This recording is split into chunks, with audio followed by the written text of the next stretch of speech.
Good Hello, afternoon. everyone. No, I get to start. It's my webinar. Good afternoon, everybody. Thank you for joining us for Managed Sales Pros Tuesday Talking Points. My name is Carrie Simpson, and I am the CEO of Managed Sales Pros. And with me today is Reese Ormand, the CEO of TechVera. How are you doing today, Reese? I'm good. I'm excited to talk about referral campaigns and how to build your business. Well, we are really excited that you were able to join us today, and I think this, judging by the number of registrations we had today, people are very interested in learning how they can build their business without cold calling, which, obviously doesn't thrill me, but I think it's important that people know what other options are available out there. There are lots of ways to build your business, and this is an important one. So I want to start with a little bit of housekeeping before Reese starts his presentation. On the right-hand side of the screen, you can see a panel. In that panel, you can ask any of the questions that you'd like to Reese. If you think of a question that you'd like an answer to, just throw it up there on the board. But I am going to read those questions out to him at the end of his presentation. So Reese is going to talk for about 30 minutes, and then we're going to have about 15 minutes for Q&A. So you can either hold your question until the end, or you can type it in as you think about it. But I'm not going to ask him the questions until he's finished speaking. If there is some sort of technical challenge throughout the course of the webinar, if you can't hear us, if something is happening, please let us know that. So if somebody could just let me know right now that they can hear us, that would be great. Anyone? Just send a quick note out saying, yeah, we can hear you fine. Fantastic. Glad to hear it. All right. Okay, so it looks like everything is working. I actually remembered to hit record, so that's awesome. Reese, go ahead and take it away. Okay. All right, everyone. So today we're going to be talking about how to build a referral program. And like Carrie said, there's a lot of ways that you can generate business, right? And cold calling is certainly one of them. I'm going to talk about some of the ways that we have built our lead generation and our sales and marketing efforts here at TechVera. So very quickly, to start off, I want to give you a little bit of background about TechVera. So TechVera initially started as a break-fix computer repair shop called Geek on Wheels. It was actually started by my father in 2001. I acquired the business in 2009 with about 3 team members and grew that business to about 20 team members over the next 5 years. Now, in 2014, we really realized that we were kind of behind the times and not having a managed service offering, not having any kind of recurring revenue model, and we knew that was the way of the future. So it was at that point that we decided to rebrand and really channel our message more effectively. So we adopted the Connect Twice suite, all those tools, developed our managed service offering, and then about a year ago we rebranded as TechVera. And so now TechVera is a 16 team member organization. We've had about 3 people since we've taken this picture here last year. But we have really, rebranded our company and channeled our message and developed a kind of higher level of, at face value, our brand seems more valuable to our clients and prospects. And so, in talking about sales and marketing, I just wanted to take a step back to talk about, what is the message, what is the brand you're putting out there to your clients? Because I can tell you, we're getting a lot more respect and taken a lot more seriously as TechVera. So can I ask you a quick question there? Absolutely. There was obviously a process that you had to go through to rebrand from Geeks on Wheels to TechVera. How long did that take you? Did you work with outside experts? How did you come to that conclusion? How did you make that choice? Can you give me just a quick overview of hey, here's how we got from there to there? Absolutely, yes. Yeah. So we definitely utilized outside services. We use some marketing consultants. We use some local marketing people here. And this was, as many of you guys that are listening here today, your business is your baby, right? So think about doing something one way for 14 or 15 years and then one day just flipping the switch. And what I can tell you is that we created awareness with our clients. We let them know about 6 months before this stuff was happening, what we were doing. We really wanted to create excitement with that. We had a big launch party. But all in all, this was a obligations on the phone. He's wanting to pay a quote. They pay quotes for some hardware. Yeah. Oh, Is Jill still here? Oh, this was about an 18-month endeavor. Yeah. I'm sorry. Is somebody? Yeah, I'm not sure what's going on there. Okay, are we good? I think we're good. All right, everybody, it seems like somebody else has managed to log in as a presenter somewhere. So whoever was just looking for a hardware quote, can you mute your microphone? All right. Okay. So let's continue on here. So yeah, it took about 18 months. And this was not an overnight thing, and did a lot of put a lot of thought and effort into it, and it was something that I knew we were just going to you can't dip a toe in the sand when you do this. You gotta dive right in. And so we we spent a lot of money and effort and resources to get that out there. And then the challenge was, okay, we've got this new cool brand. How do we create awareness in the in the community of this new brand and what we're doing? So that was, it gave us an opportunity to kind of start with a clean slate. At the same time, starting with a clean slate, we had to create a lot of awareness too. So that's one of the things that I wanted to talk about today is, part of building your referral campaign, part of getting people aware of your brand, is it's just, there's so many different ways that you can take this. We became aware of the importance of marketing and developing our sales process when we rebranded, because we were starting from scratch, right? So it created some challenges. The challenges that we had to figure out is, how are your clients going to perceive your brand? And we have this cool new name. What are people going to think of it? It's kind of a generic name. It doesn't say TechVera, computer repair and managed services. So there's definitely an awareness effort that had to be made there. And that's something to think about for everyone that's listening here today. How do your clients perceive your brand, and what is that? What does your competition look like? That was definitely something we took into consideration as we rebranded. What's the competition doing? What do we like about what they're doing? What do we not like? How do we stand out? What is our value prop? Why is a client going to come to us? I will tell you all here on this webinar that we specialize in turnkey flat rate engagements with our client. We include all the services. We don't nickel and dime, and we provide a very high level of support and quality product that we give to our clients. And so with that comes a premium price. So in building that brand and building our marketing message, we knew that we were going to be a premium tier managed service provider.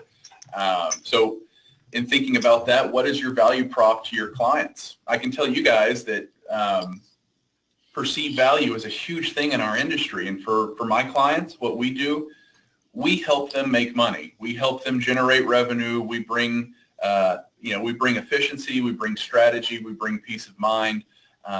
We like to function at a business level and talk about business problems, issues, and implications much more than the gigabytes and megabytes, right? So learning how to channel our conversations, learning how to speak to other business owners was essential in our growth and scaling.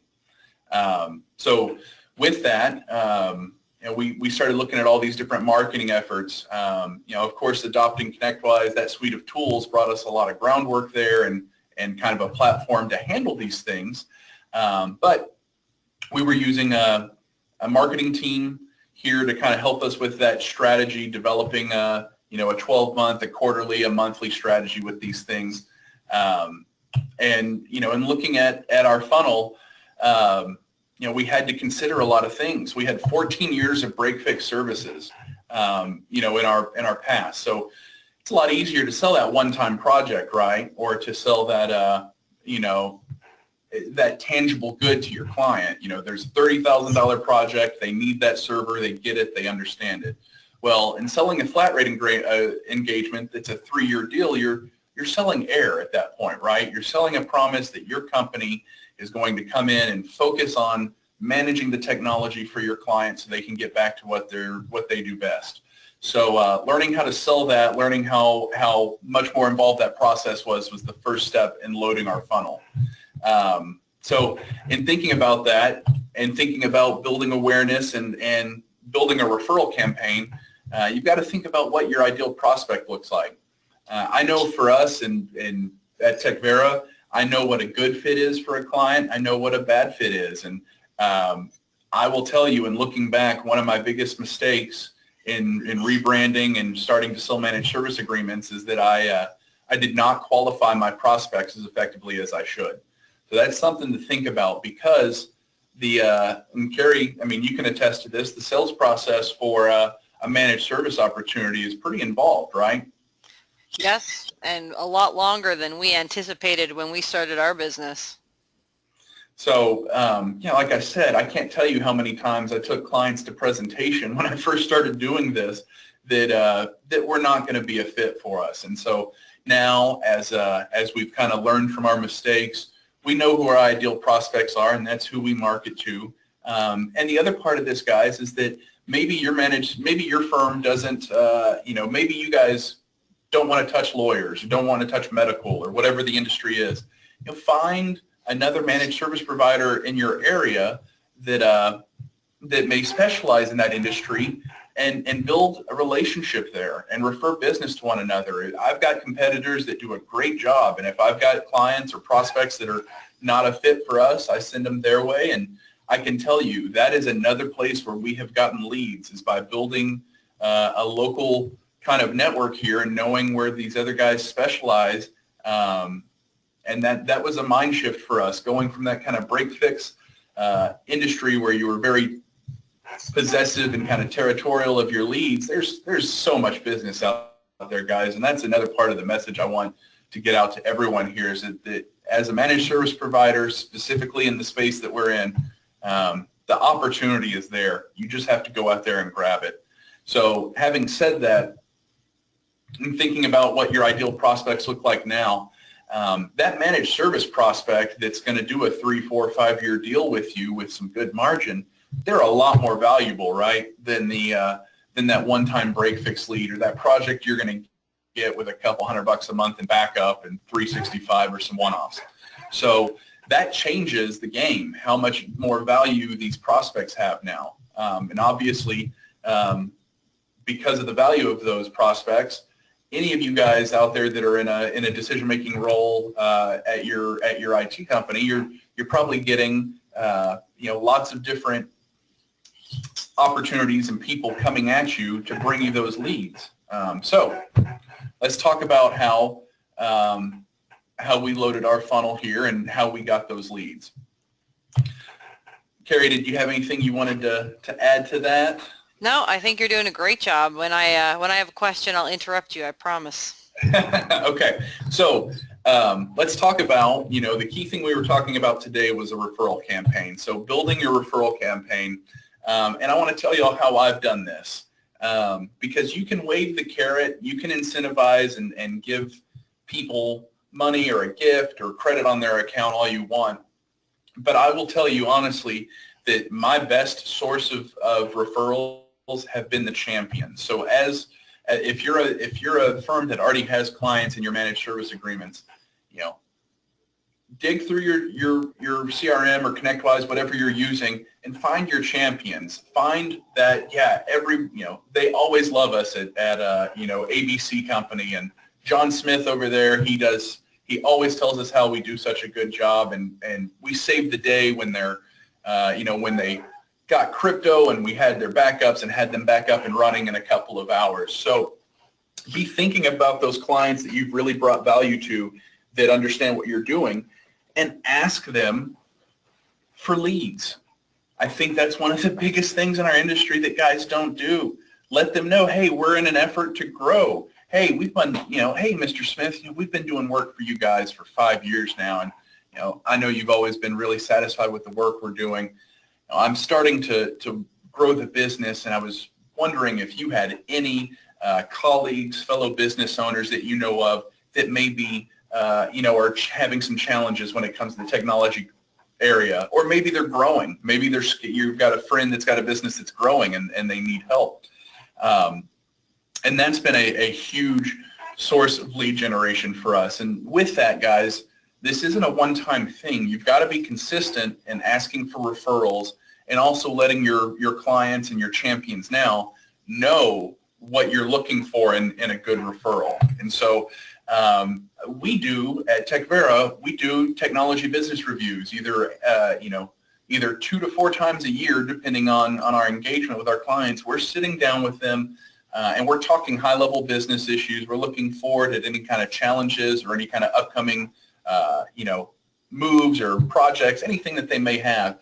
And we use this as an opportunity to get feedback from our clients, see how we're doing with them, and provided that we're giving them the level of service that they're paying for, which we strive to do, obviously, they will give you leads. So in keeping a pulse on our clients and most importantly the decision makers in those organizations, we've been able to really define a referral campaign and generate organic referrals from that.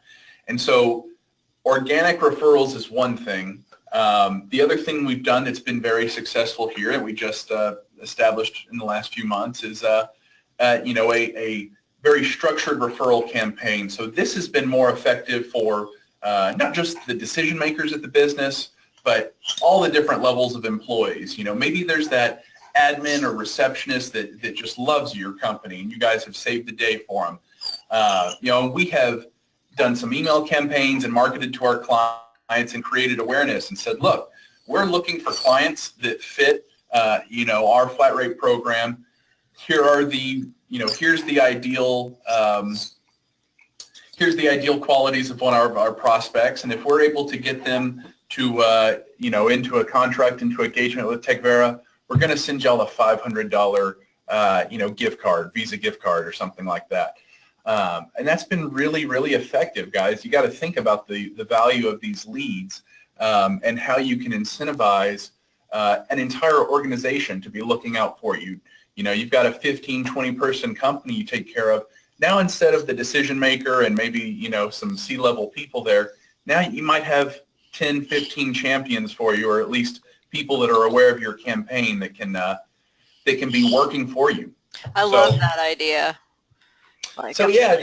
There's 2 different approaches there, Carrie. That's what I like, is that in building a sound and solid relationship with the decision makers, you can get those organic leads. And I will tell you this, typically those organic leads are more valuable for us. I've had better luck with my champions just wanting to see us grow and succeed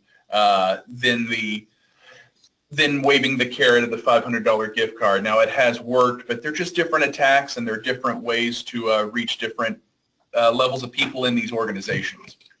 Yeah, there's been some really interesting studies on incentivizing people to do things, and most of the time your clients, especially your champions, your happiest clients, are going to refer you business just because that's who they are, that's how they operate, and I expect that you would do the same for them, right? Like referrals are a two-way street, so if you're building a referral network, you have to be prepared to send referrals over to people as well. You can't just sit and wait for people to send them to you.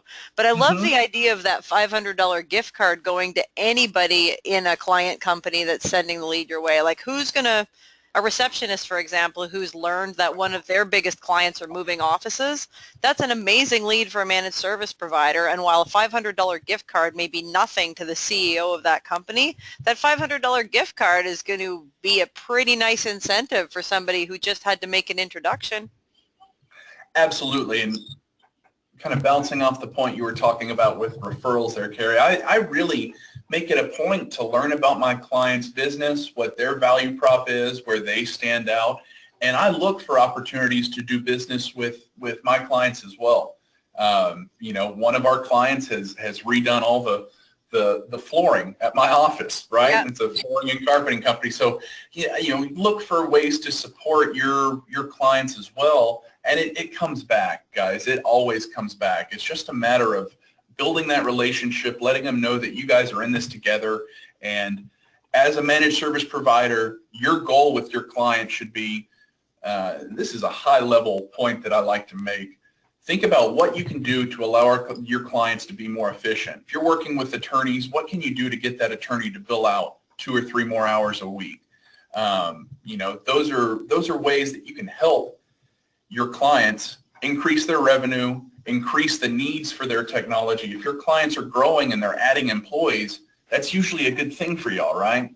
So any way you can do that, I think is a good idea. And so we're very relationship based at TechVera. I think that's one of our value props too, is that guys, I hate to say it, but there's a stigma out there when it comes to IT providers. I don't know how many of y'all ever saw Nick Burns on Saturday Night Live, but Nick Burns, the company computer guy, that's the kind of stigma that's out there for IT guys that we try to break the mold and run against. So, in defining your campaign, always think about with them.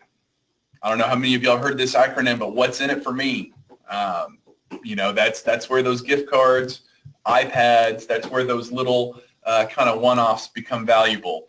And in creating awareness for your clients, we've done email marketing campaigns. Last week I did a Facebook Live video. I'm going to be doing another one this week. It's not just your clients, guys, your friends and family, your connections on LinkedIn.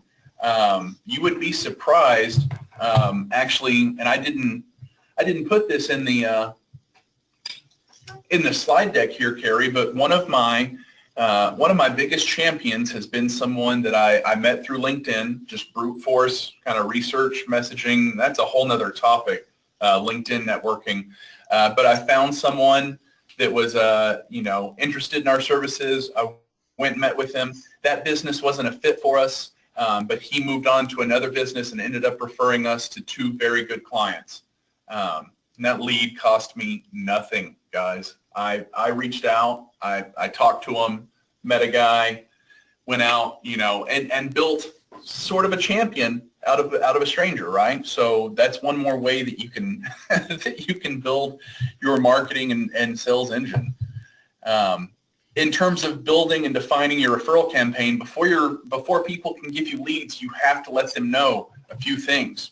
And these were a couple of points that I read in a Channel E to E article a couple of days ago. What is your ideal lead? We're looking for businesses, 10 to 100 employees, and we specialize in this industry. You've got to let your clients know what that looks like and what's the best point of contact too. Obviously, you want to get to a decision maker, right? And I'm sure many of y'all, Carrie can attest to this, getting to decision makers, there's an art to that. And it's not always a straight line.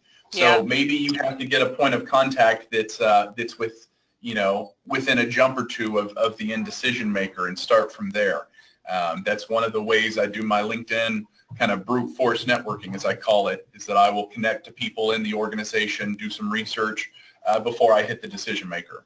I think that's an important comment, right? Like you lose a lot of time and energy trying to get to decision makers that you don't necessarily even want to speak to.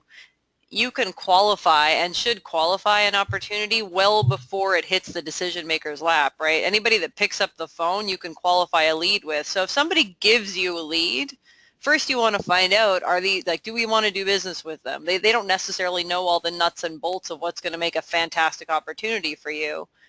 So if you're going to call into that company, when someone picks up the phone, find out, like, how big are they? How are they getting IT support right now? Before you go and waste an hour of your time, an hour of their time, more hours of everyone's time, your best point of contact for qualification isn't necessarily the point of contact that you're going to try and sell your services to, right?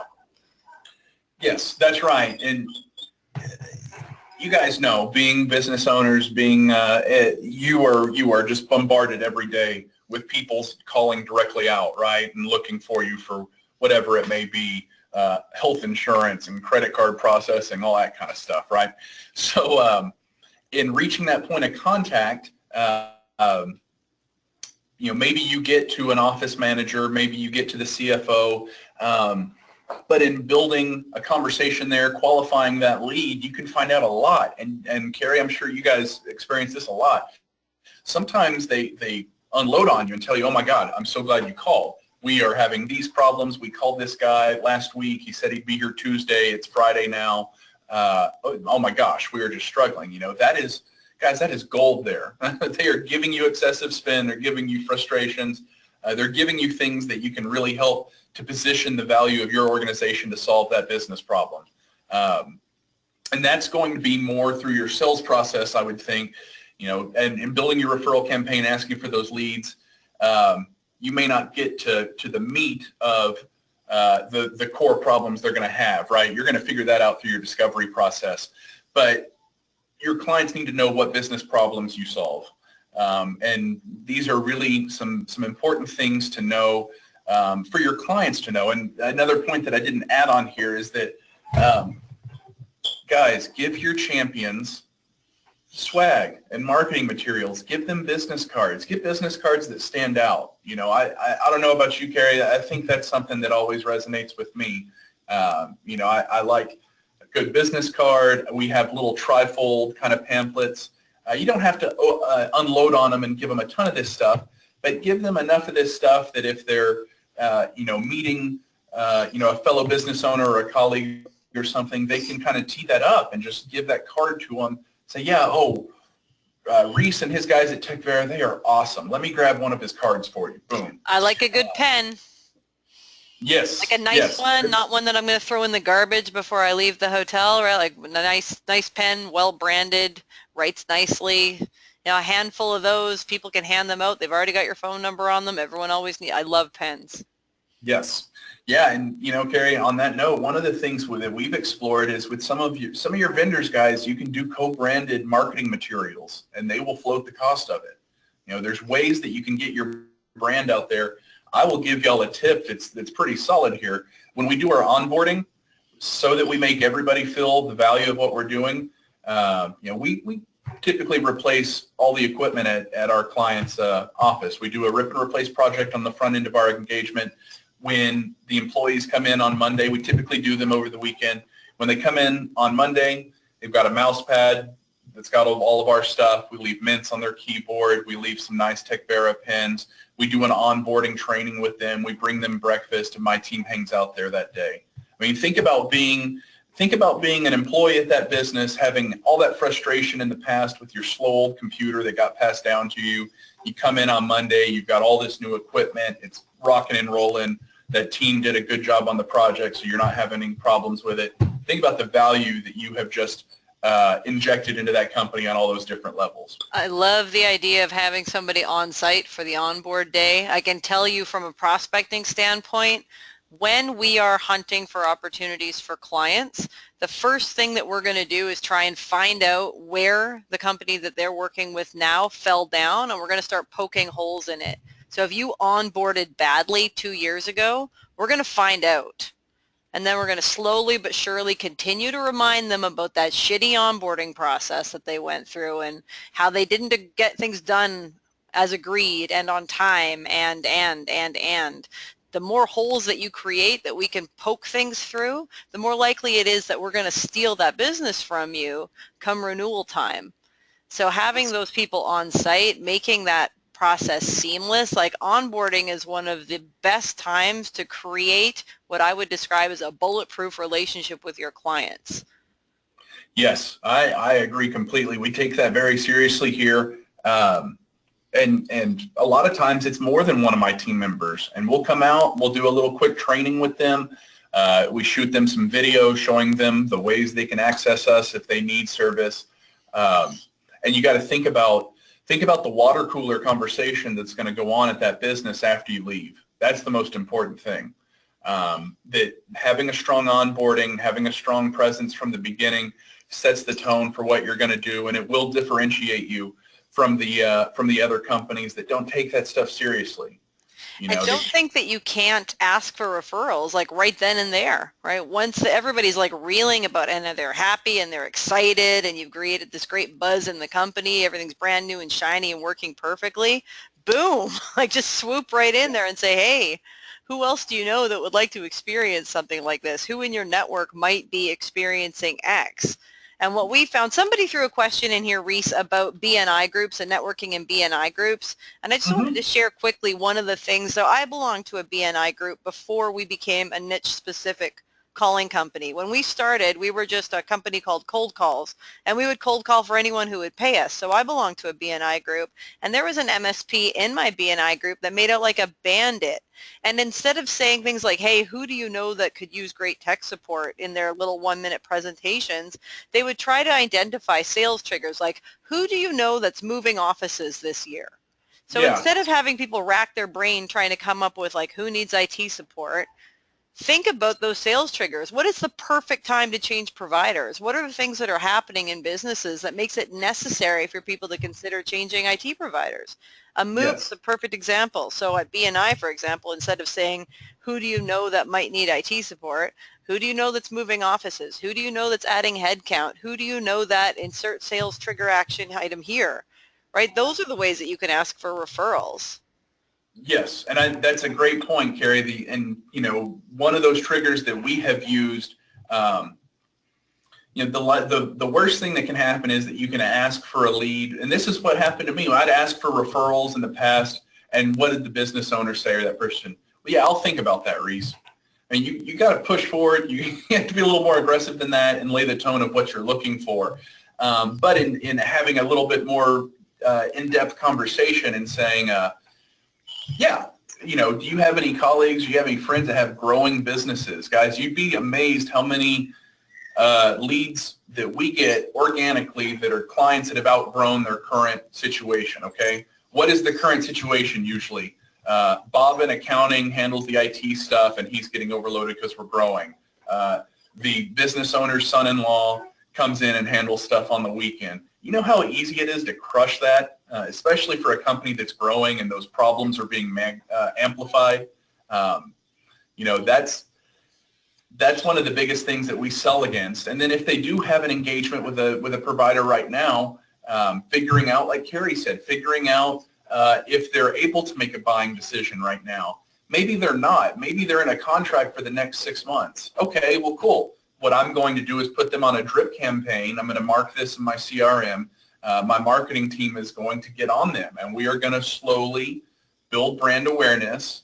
There's some stuff that we're going to do to get our name out there, and come buying decision time, they're going to know TechVera's name, and we're going to get an opportunity to talk to them. So we've got some questions coming in, Reese. I'm not sure how many slides you've got left because I can't see. I think I've got just one or two. That's All it. Right. Yeah, so just very quickly and kind of wrapping up here, aside from the referral campaigns we talked about, both organic and our paid one, right? Some of the other efforts that we've done. We have newsletters, have a marketing officer that does a great job creating valuable content for our clients. And I think Carrie, subscribes to the same notion of create value. I mean, there's a reason why your clients will be engaged and read your newsletters. You don't want to make these things too salesy. And of course, like I said, we do drip campaigns for clients that may not be making a buying decision now, but maybe we want to create awareness. We've done some lunch and learns. We've done trainings at some like retirement senior centers. We do volunteering efforts. And then another one that's really worked for us well is direct marketing. Okay, if I'm in a business park and I just did a consult with somebody, at a high-rise building in Dallas, there's going to be leads. There's going to be opportunities all over the place. And so as I'm done with that consult, I will ask them for leads. Hey, do you know anybody else in the building that may be in a similar boat as y'all? Yeah, go see so-and-so in the 5th floor. But guys, you have an in there.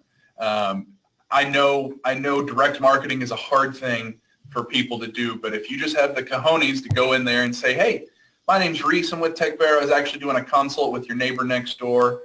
We solve technology problems for businesses and get them back to what they do best. Who's taking care of your IT needs now? It doesn't have to be that salesy, but if you just go in and make the effort, you can start to dig, find some information. Are you going to deal with gatekeepers that are getting pitched to all day? Yes. But, if you know what you're doing, you can blow right past that. We have done some cold calling that has been effective, but you got to put in the time, guys. That is all Carrie's arena, and she's really got that down to a science. And the other piece is social media. We've utilized, like I said, we do some live videos. We do some ad campaigns there. We do some dark ads. If I'm courting a big organization that I want to get a managed service engagement, I may run ads just to employees of that business, just to create awareness that I'm coming there. That's some pretty solid stuff right there. So those are some other things that we've done. And looking back, the mistakes that I made, not investing enough in sales and marketing in the beginning. Before our rebrand, I did pay-per-click advertising, and there's such a difference between advertising and marketing, and then quantifying the effectiveness of your campaigns. If you're spending X amount each week, each month with this effort, what's your ROI on it? And not giving up on those, because these efforts really do take some time to accumulate. I can really attest to that. So, guys, that's everything I have, and let's open it up to questions and let's talk. And I really want to kind of drive home the investing in sales and marketing. We have grown as a company over the last 3 years 600%. And we put 25% of our top line back into marketing each of those years, which is a huge number and a scary number, but it's paying off for us in spades. And maybe that's because we sell something that everybody wants and nobody else wants to do, so maybe we can't side by side compare it to managed services. But if you're afraid to make the investment because you're not sure if it's going to pay off, you have to remember that, one, the things that you're doing today aren't necessarily going to pay off 30 days from now. It may take 1 year or even 2 years for the marketing investments that you're making now to pay off. Asking for referrals is great and free, but it's not a business development strategy. It's just one of the many things that you should be doing every day to keep your sales funnel full. What I love about asking for referrals is it's completely free, and all it takes is a little bit of your time, and you're already talking to those people every day. If you're going into your client base to ask for referrals, you also have the opportunity to make sure that your clients are poach proof. It's not just about asking for referrals. Go into your client base, find out, are they happy? What would have to happen in order for them to leave you? You want to know the answers to those questions so that when companies like ours are calling, your clients are saying, no, you know what, we're good, because it isn't enough to just grow your business. You have to keep the business you have as well. Otherwise, you're just constantly filling that bucket. Yes, I agree. And that's one of the things I've been very fortunate with TechVera is that through this rebrand, through changing our model from break fix to managed services, there was a little bit of a self-awareness piece that I had, being the business owner and becoming aware that you can't do everything, and if you think you can do everything well, you're wrong. So I identified my weaknesses, and I've surrounded myself with an executive board of people that marketing officer, financial, operations, technical, that helped me build and grow this business. And so in doing that and having a dedicated team member on our marketing efforts, we've been very fortunate with that, because we've been able to invest the time, the money, the resources, and training, and really learning what we're going after to be able to achieve the success that we have now. No, and you've achieved some great success, so congratulations. It was exciting to speak to you about that. So for those who would like to know the background on how this webinar came to be, I called Reese asking him if he would be interested in our services. So I cold called him, and he said, no, we're doing pretty good, and here's how we're doing it. And when he explained to me how he was growing his business through referrals, I was like, hey, come on a webinar. Tell everyone else how to do that as well. So with that, let's get on to some of these questions, because we're going to run out of time. So the first question that came in was, for referrals, have you had any luck from social networking groups such as BNI or LeTip, which I've never heard of? The person that asked that question has actually left the meeting at this point, but he said that he was in BNI for 2.5 years and had very low ROI. So did you join any networking groups, Reese? Did you do anything like that? I have not joined any networking groups per se. I'm going to be onboarding HTG, it looks like probably fourth quarter of this year now, for kind of self-development and building, the company and helping from that side. But locally here, I am involved in the chamber. We do go to some networking events here. Guys, ribbon cuttings, okay? Think about that. If you're in a chamber at your local, at your city level, businesses that are opening. They do ribbon cuttings around here. That's been a success for us. We had one when we moved to our office here, got a lot of brand exposure. Our marketing officer sends out press releases. We got we got that out in the Dallas Morning News and the Denton newspapers. So I do think there is some value to being involved at the local level, depending on the reach of your firm and depending on where you're specializing or what your niche is. The effectiveness of that can vary, but you know, if that makes sense, that's been our attack vector on it. As a matter of fact, we have a Best of Denton County mixer this afternoon that some of my team members are going to be going to repping TechVera, and I can guarantee you they'll come back with some leads for us. Yeah, like BNI is not that expensive when you in the grand scheme of things that you can spend money on for marketing, and most of the networking groups available to you are not that expensive, and there's all kinds of completely free ways to network. Volunteering is an excellent example of this. So if you can't afford to join the fancy golf club where all the CEOs in your market are golfing, can you volunteer some time when they have events there? All those CEOs are still golfing in those events, and if you can, you know, do a little bit of volunteer work at one of the holes handing out water or towels or any of that nonsense, you're going to have the opportunity to shake their hands and say hello, and they're going to talk to you. Right? There's plenty of free ways to get out there and network. You don't have to spend money sponsoring things if you don't have that money, but you do need to be present and engaged in your community. Yes. Yeah. So you just said the water bottle thing here, Carrie. We just had 2,000 branded water bottles printed, and we gave out, I don't know, probably 200 or 300, 400 of these water bottles to an organization that's running a 5K, a charity 5K here on the 4th of July. So those little pieces of brand awareness, you know, did we invest a little bit of money in that? Yes, but we're going to be getting some brand exposure out of it. Will somebody look at that water bottle and call us right that second? No, but it's marketing. It's making people aware in the community of my brand, what we're doing. And I definitely think there's a statement there. Oh, these guys, look at these guys, man. They got a water bottle. That's fancy. Just little things like that. You would be surprised what kind of value that can bring your business. All right, so next question is with the gift cards, and gift cards were a huge part of your build-out. Do you have an agreement that the customer must stay with you for a certain number of months or anything before payment, or does it have to be a certain size deal? I mean, I would answer that question as like, no, like once the deal closes, regardless of what happens after that, their part in the process is done. Right? Yeah. They gave you the lead. If it's your job to keep the business, not their job, right? Like they didn't have a job. They did you a favor. That gift card is theirs.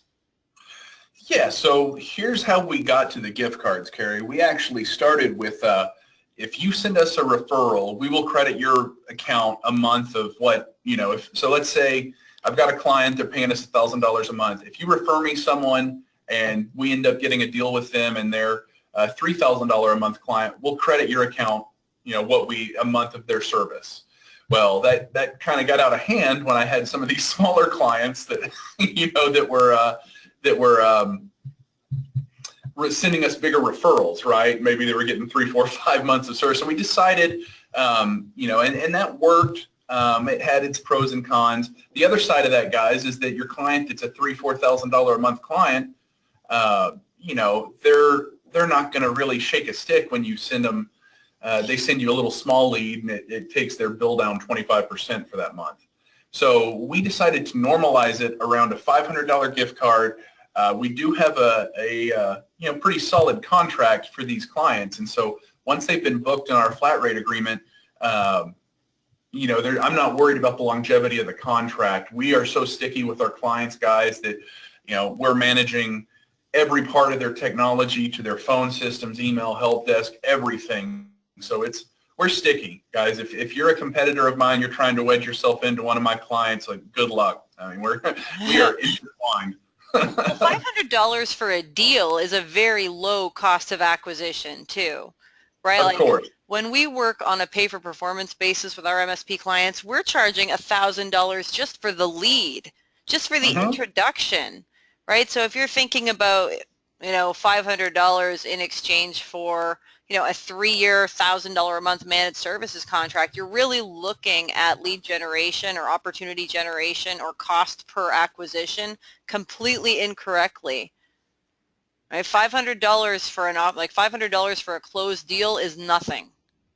Right. And guys, you got to think about this too. If going past the referral, my real champions, not only will they give me the information, I'll ask them to bridge the introduction.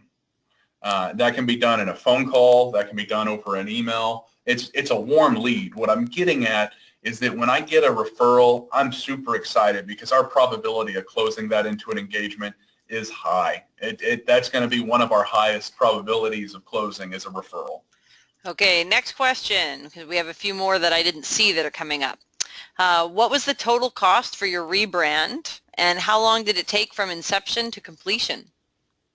So from inception to completion, I want to say pretty close to 2 years, and the total cost of that was it was around $150,000. It was by no means it was the biggest investment I made in my life in the business. It was the biggest gamble I ever took. So it was no joke, guys. And you know, changing your business from break fix operation to managed services, that's an evolution. That takes some time as well. You're going to be foregoing some revenue if you do that. So we did that. Then we rebranded, and I had a kid in between those. It was quite a time. I want to know what are the names that you turned down? So TechVera was where you landed. Was there a couple others that you were considering?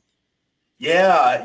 As we were doing this, and like we would get some names that we were looking at, and oh gosh, what am I thinking of? There were a few of these that we were close on. You know, we had a company devise a few of them. I just can't think of these off the top of my head. I've got some team members that are watching this that were involved in that rebrand. Lauren, maybe you could in the chat here run off a couple of these ones that we were looking at. But the more I thought about it, we were able to acquire the domain and everything, and it was an 8-character domain that just rolled off your tongue, seemed very smooth, and we were looking for kind of a modern feel, right? These new companies, I wanted to build a brand that didn't have to have all these modifiers behind it, you know, Geek on Wheels, mobile computer repair. That sounds terrible, and that's indicative of But I mean, 10 years ago, that's what people were looking for. So 10 years ago, it wasn't terrible, but you're right, it doesn't sound modern now.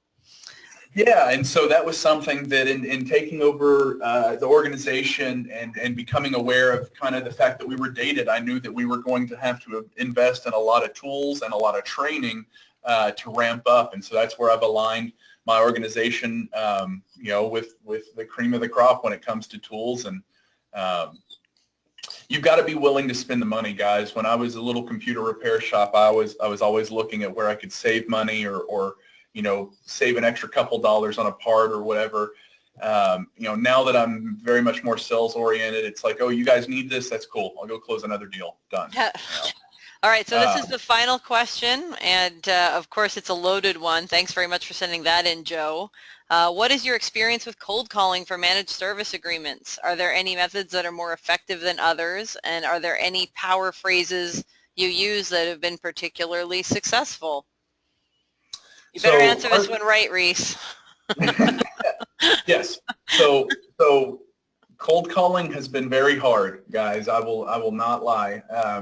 Where I've had success with it is dropping industry-specific pieces. So if I'm cold calling a vet office, yeah, actually we take care of XYZ vet, this one too. Are you guys on Avamark or Cornerstone? Like, throw them a curveball. Let them know that you know their industry, that you know the common challenges, and you have to drop those tidbits in there and be kind of strategic with those. But the way that I've been able to differentiate ourselves is by, when we do that cold calling, dropping some relationship stuff. Yes, we're here and we take care of these clients, and then dropping some industry knowledge in there too. That's fantastic. I think anybody who wants to go niche specific, the first 100 calls you make, you sound like a complete idiot on, right? Like anytime you decide to go into a niche that you don't know a lot about, you do a lot of listening and not a lot of talking, and every call you get a little bit smarter. So that veterinarian software comment was a perfect example of that. So when people start saying, oh, well, we use this software, can you support that software? Like, I've got 2 screens open all the time and I'm Googling things, right? Like, okay, tick, tick, tick, tick, tick. Oh, okay, you're using this software, and you know, the minute they say that, you're writing that stuff down. So the next call you make is, we support veterinarians and we're especially proficient in XYZ software, right? Like you just get smarter every time you make that call. So unfortunately, you guys, that is all the time that we have today. The questions have run out. And Reese, I am really grateful that you gave us your hour today. Is there any parting comments you'd like to leave people with? Like, what's the most important thing you learned this year? The most important thing I have learned this year, stick out, be different, and let your clients know, let your prospects know why you're different, why you're better. And in this industry where I think a lot of people are hesitant to be aggressive, like, just be aggressive, guys. Figure it out, sell. Generate your revenue, build your marketing efforts, and it starts to really snowball. And I'm in that process right now of, you know, now I have a dedicated sales team member too. Before it was just me, you know, leading our sales efforts. Now I've got someone that's in there too. And so now we're really defining our sales process so that we can scale. But find out where your strengths are. Hire people to offset your weaknesses and focus on your strengths. I focus on generating revenue. That's what I do. So fantastic. Well, thank you very much for your time. Thank you, everybody that joined us today. Tuesday Talking Points goes on a bit of a hiatus for the summer because I take my kids away for the summer and don't always have spectacular Wi-Fi with me. So I hope that you'll join us again in the fall when we pick up our Tuesday Talking Points series. Reese, I think that was a great way to end the season. We've had some great presenters this year and hope everybody got some value out of it. I will look forward to talking to everyone again in the fall. Thanks again for your time. And Reese, I'll follow up with you after. Thanks so much. All right. You guys have a good day. Take care. Bye-bye.